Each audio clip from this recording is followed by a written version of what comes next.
The house behind me is worth about $4.5 million. I could buy this house and spend $1 million renovating it by 27 years old, but I won't. Instead, I'll tell you the story of how I got the money. I just have to change shirts, and remember, meet me in Chicago on July 13th.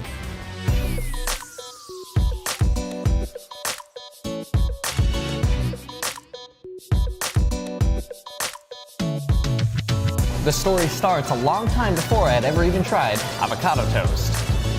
Oh, and before we get into the video, let's just make this really clear.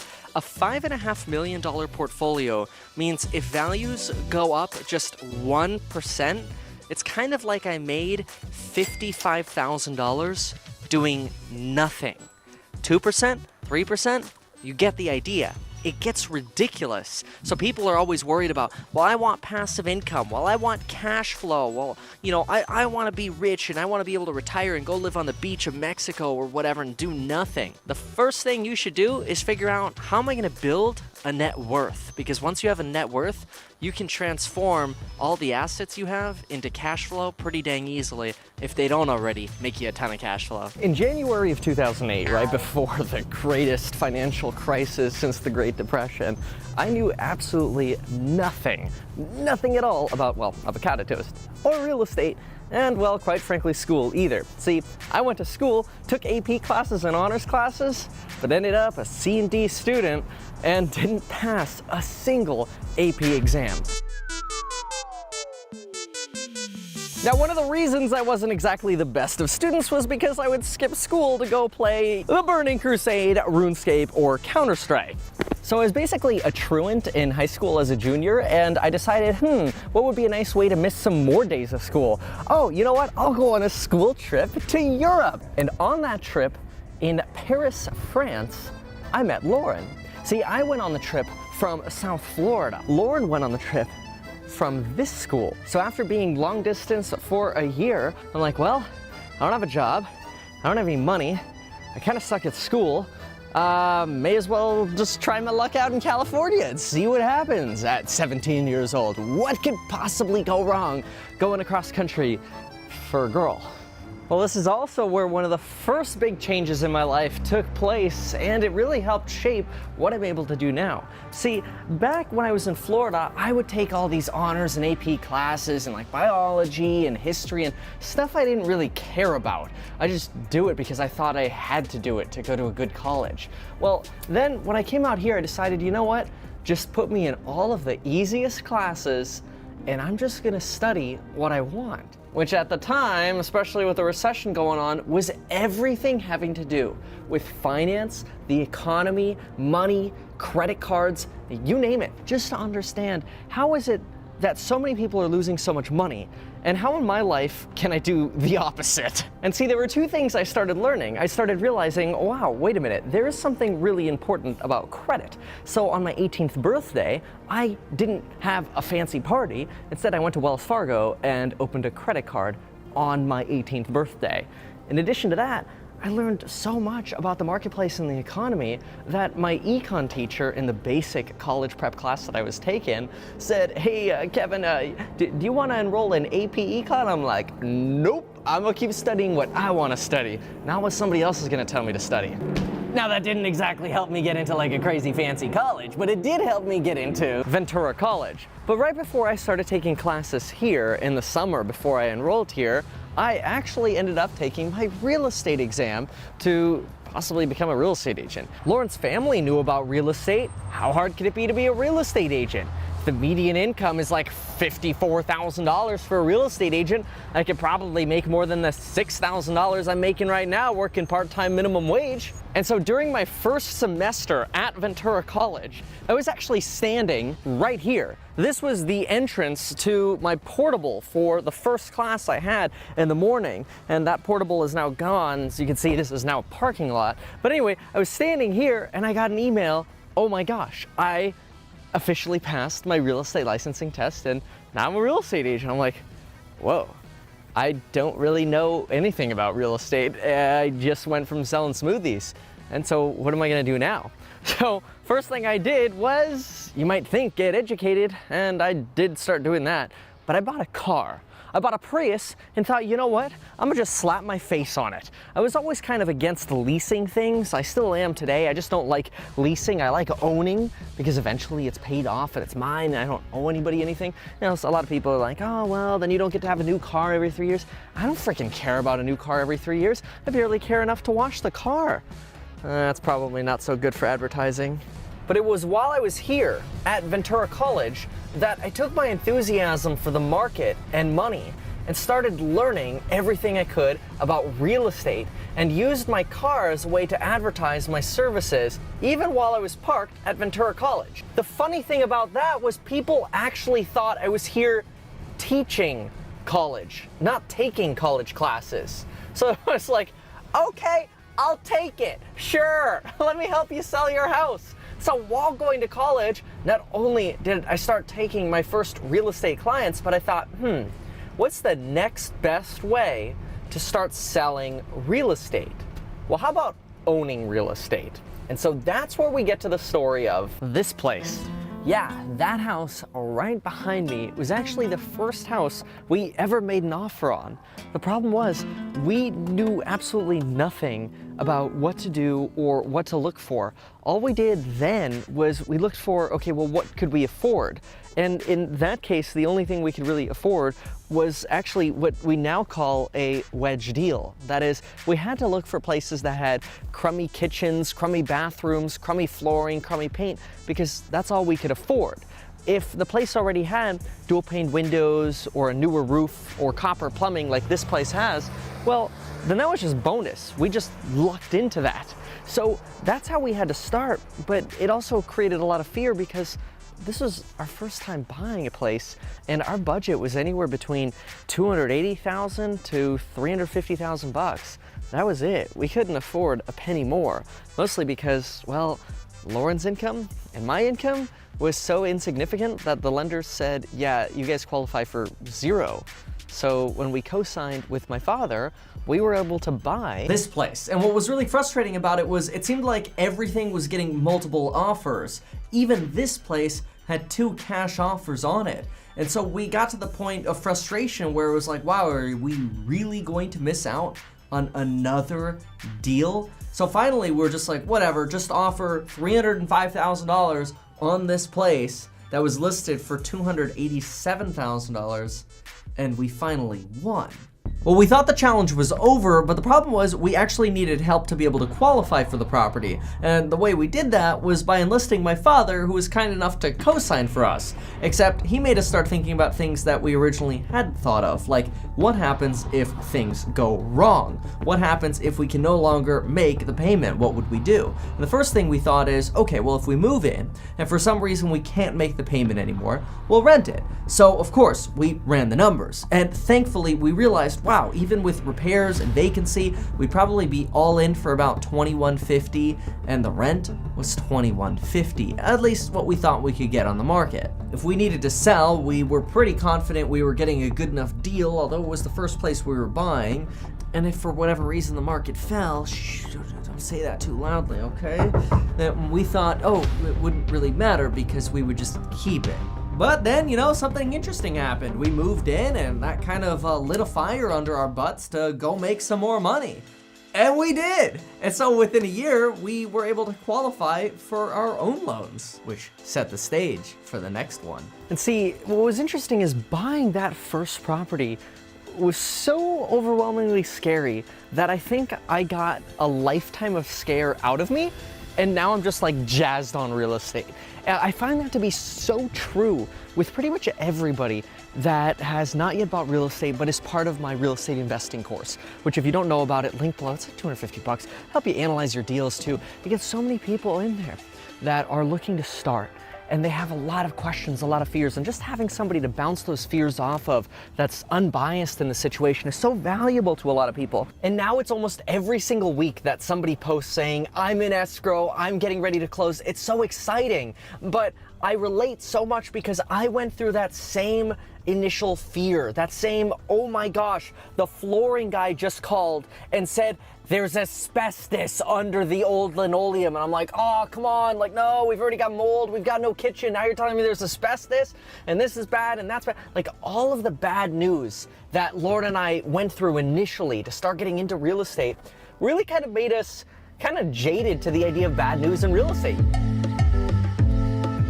And you know, out of it, something really crazy happened. Not only did Lauren and I start getting closer because we were spending all this time making trips to IKEA and Home Depot with U-Hauls to save every freaking penny that we could, doing drywall ourselves, electrical, it doesn't matter, you name it. Whatever I could do to learn is what I did in that first house. I would do a bunch of outlet changes or drywall or whatever, then I'd hire a professional and go, hey, what did I do wrong? Just to teach me so I could learn. And what came out of this was, after a year of owning this property, I'm like, wait a minute, this isn't that big of a deal. So that $300,000 house turned into a now $600,000 house. But after I got through that renovation, after we settled into that first house, guess what the next thing on my mind was? Whoa. We need a rental property. If we were able to take a $300,000 house and get it appraised for $450,000 within a year of us doing the fixes, that meant we now got a home equity line of credit and we were able to buy a rental property. Why not? Now it's just a matter of going and finding the deal. So it was right here that I remember audiobooking and passing out flyers. I remember leaving flyers on these houses, and I was just thinking to myself, I have to find it. I'm going to find a rental deal this year. I'm gonna make it happen. I don't know how it's gonna happen, but I just feel it. I think I just watched the movie The Secret, and I'm like, sure, if I just keep telling myself that, I'm sure it'll happen. I'm like, okay. So here's the story of what happened next. So next, as I told myself to keep grinding, I made sure everybody knew that I just bought real estate and I just renovated real estate. And what did that do? Well, not only did it start letting people know that I was interested in buying real estate, but it showed that I had the confidence to work with people who were interested in real estate.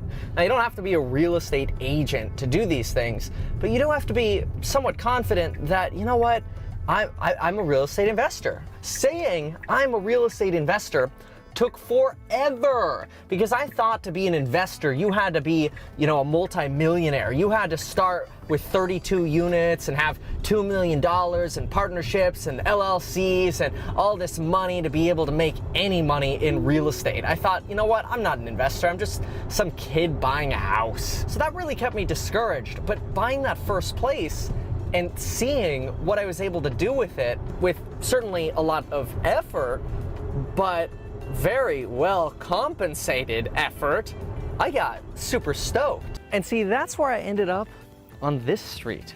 See, I always told myself I'd only be interested in real estate that I'd be willing to live in. I would never buy any kind of super inexpensive, low-end something where I wouldn't feel comfortable living. And so this particular house behind me was for sale. And remember, I was a real estate agent, so I decided to hold an open house right here at this house. And while I was holding this open house, the neighbor from across the street walked in. That neighbor ended up being the owner of this house right here. And she said, well, would it be awkward to have two for sale signs on the same street? Turns out, not only did she not want to put the property on the market and she was willing to sell it to us, but Lauren, my girlfriend at the time, knew the seller. Ironically, the seller used to work in Lauren's elementary school office, and she actually remembered Lauren because Lauren was sick with asthma all the time. And so our first rental property literally fell in our lap. And I don't know, I mean, part of me is like, whatever, just freaking coincidence.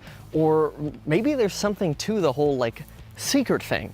But I think it all really started with that willingness to say, you know what, we got our worst case scenarios covered. Let's just pull the trigger on number one, and we'll worry about the other stuff later.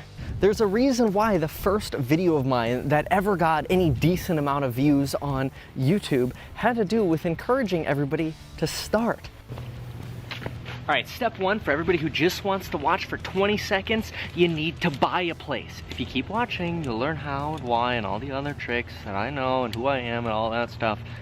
But if you're only gonna watch 20 seconds, this is about 20 seconds. Because it was that first house that really led me down this real estate investing path.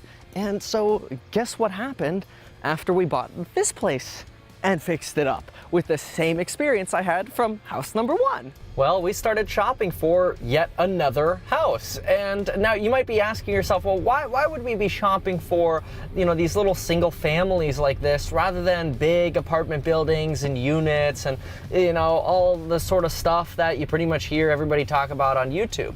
Well, the reason for that was pretty simple. In order to buy big apartment buildings and units, you need to do what's very simply known as overpay. A lot of these apartment buildings basically take what all of the apartment buildings similar to it sold for before, and then they add a premium, and then that's what you have to pay. Now you might be thinking to yourself, well, they can't charge more than market value. Right, that might be true.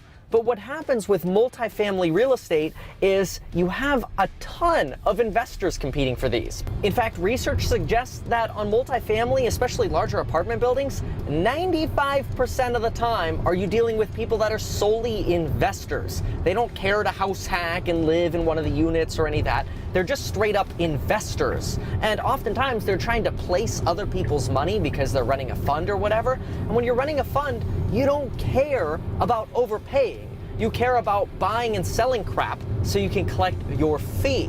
So what happens? Well, those market values artificially get pushed up. What did I want to do?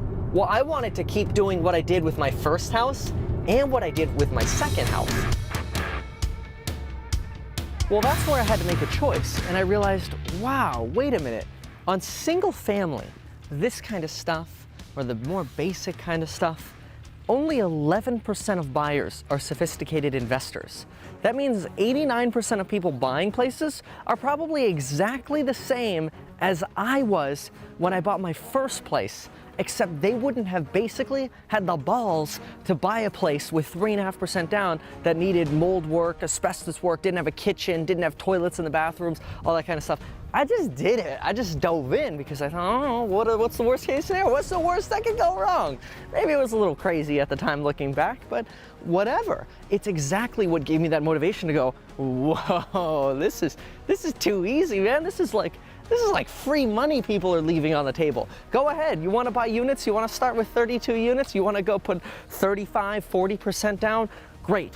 You'll probably not buy anything until you're 40 or 50 years old, or you'll get discouraged and you'll give your money to somebody else, and then you'll earn your marginal returns. I, on the other hand, was able to take a little bit of my money, like $8,000, $9,000 from Lauren, and turn it into over $200,000 in equity in the first place, which we then borrowed against to buy our second place. And you might think, oh my gosh, you borrowed against your $200,000 to buy another place. Well, now you don't have any equity. But that wasn't true because we put that money down on the other place and we're able to generate another $150,000 in net worth above what we paid for the property and above our down payment. So it's not like we lost our down payment. We still had that money there because we bought another good deal.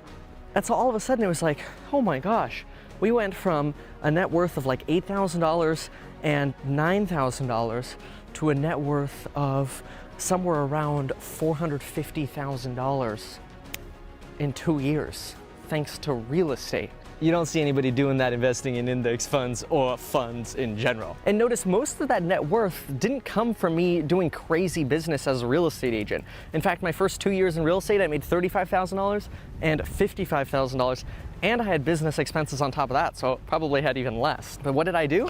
I just kept hunting for deals. Because now, when you have this net worth on properties that create cash flow when rented out, what are you able to do?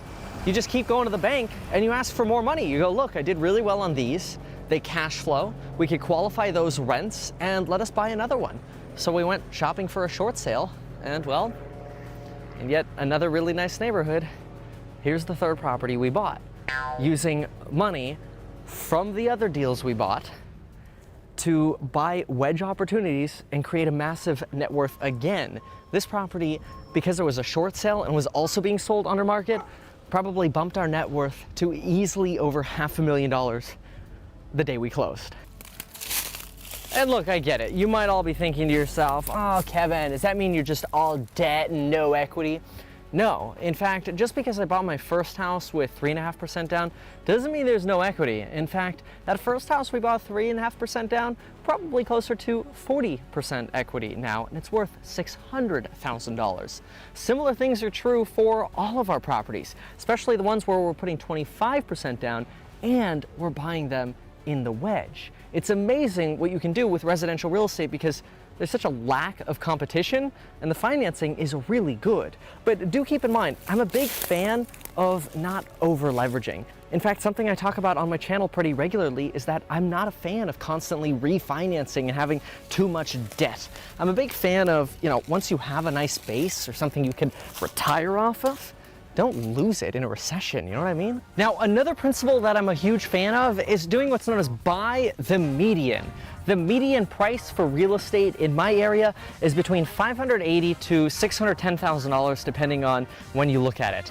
The first 3 properties we bought are all today worth $600,000. So when I give you advice on this channel, realize I follow that advice also.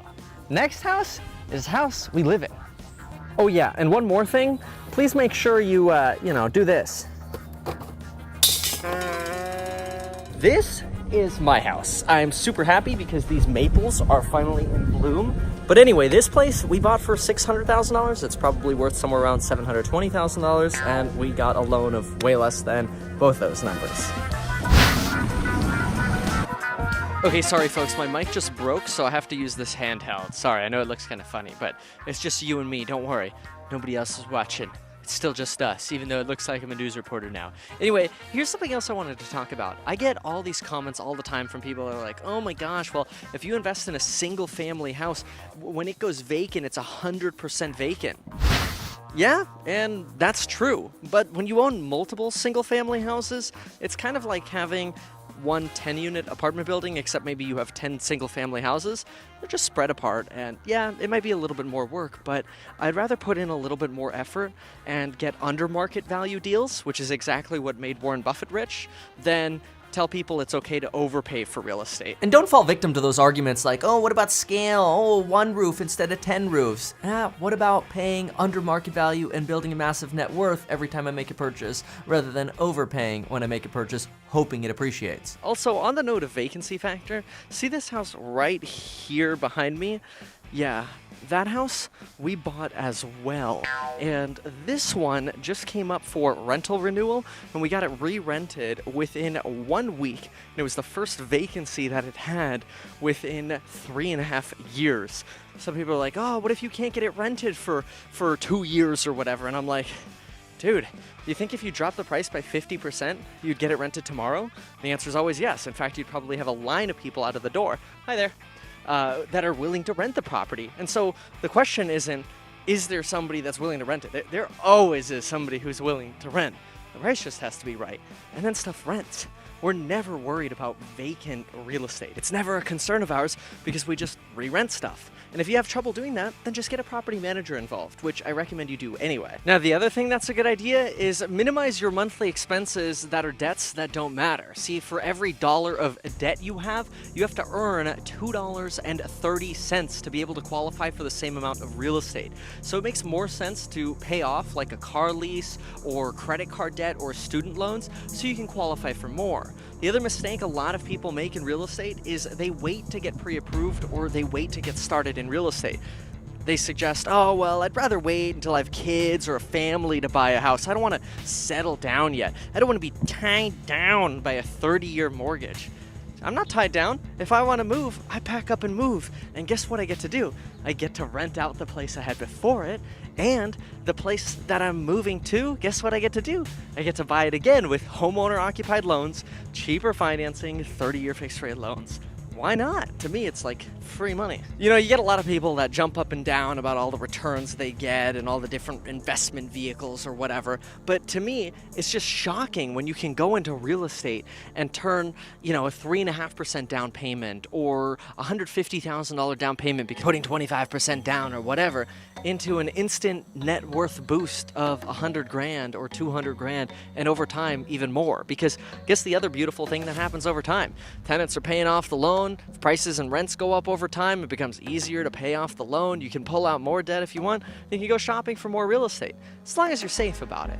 Good news is, if prices fall, I don't really care. Because they cash flow, I'm really never worried about going bankrupt.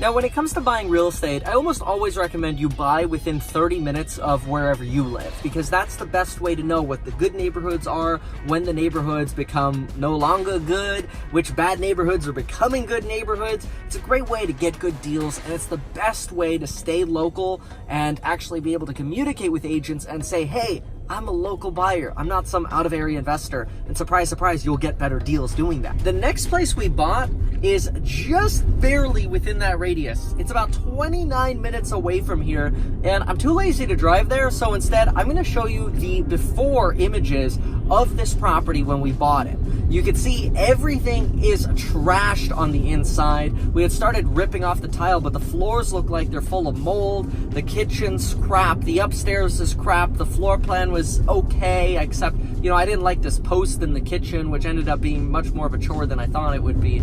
There were a lot of things that I liked about the house and a lot of things I didn't like about the house. The fact that it was within 29 minutes was just like the icing on the cake. That was like, it's still okay. I guess it's okay. It was still within my rule. So we bought it, and this is what we turned it into. You can see the new kitchen, all the walls are repaired, the bathrooms are new, we even did an addition to it. We did this all with permits, architects, everything beautifully. And that place we bought for well under $700,000, and it just appraised with a 9 in the front. Now I'm going to tell you about a big mistake I made. This one here, and this is a house that I did go in with the intention of flipping. And we not only replaced the sewer line, but we replaced every single drain within the property. We replumbed the house. We did everything with permits, super high quality work, this house right here. We ended up selling it, which I really wish I didn't. And even once we had signed the contract, the buyers are like, we want $16,000 for repairs. We hadn't done the roof at that point. That was the only thing we didn't do. And we disclosed that. And that was because the market kind of started softening a little bit. And we're like, okay, before we start doing roof work and spending more money, let's sell it. The only thing left to do is the roof. And so even though we disclosed it to them, they're like, okay, well, now we want money for the roof. And so what did I do? Well, as much as I liked them and thought, okay, you know, they're probably really nice, great people, I didn't want to spend money on a new roof, because at that point we would have probably been losing money. We already spent money on new concrete and new everything else. And we went over here and I installed a for rent sign and said, take it or leave it. I'm giving you $0. Well, I think I gave them like a few $100s or whatever. And smart for them, they ended up taking the house because they got a really, really nice house. But to this day, even though I didn't have to pay myself to sell it, I still regret having to pay the escrow fees, the title fees, the other realtor, and now I don't have the house. I don't have a tenant in there paying off my loan every single month. Like, it's gone. It's out of my life. It's not mine anymore. Whereas if I had a tenant in there, I could be standing outside looking at it going, ha ha, every month you're paying off $500 of my loan. Thank you very much. So I know at this point you might be thinking to yourself, okay, well, so we've crossed the $4 million portfolio mark and we don't have crazy amounts of debt. Where did the other portions come from? Well, here's the next one. See, this particular house was on the market for $650,000. I actually tried selling it to some clients of mine, and they said, no way, it needs $150,000 of work, we're not interested in it. Well, despite having 10 offers from mostly home buyers and some flippers, I came in, offered more money than what the flippers were paying because I'm not flipping it, so I don't need to pay as little as them and I can beat them, and then offered better terms than what all the home buyers were paying because they were all thinking, well, I need to have an inspection on this. Meanwhile, I'm like, you kidding me? House was built in 2003. I can inspect this walking through it and call it a day. And that's exactly what I did. So I wrote the seller a check for $20,000 and said, if I don't buy it, keep the 20 grand. Bought the deal, got it appraised. Place is worth over $770,000 now after we did maybe $25,000 worth of work. Thank you very much. I guess the people I showed it to the first time should have bought it. Now, the other thing is, I'm going to put an arrow on it because of the tenants outside right now, but you see that house there over my shoulder? Yeah, that's actually the first house that we turned into a rental that we first bought, that first fixer-upper I showed you pictures of. It seems like they've pretty much been home all day, so I didn't want to just walk up there with the camera. Anyway, let's now come almost full circle here and go to what is the last place on this $5.5 million portfolio we're sharing. It's right here.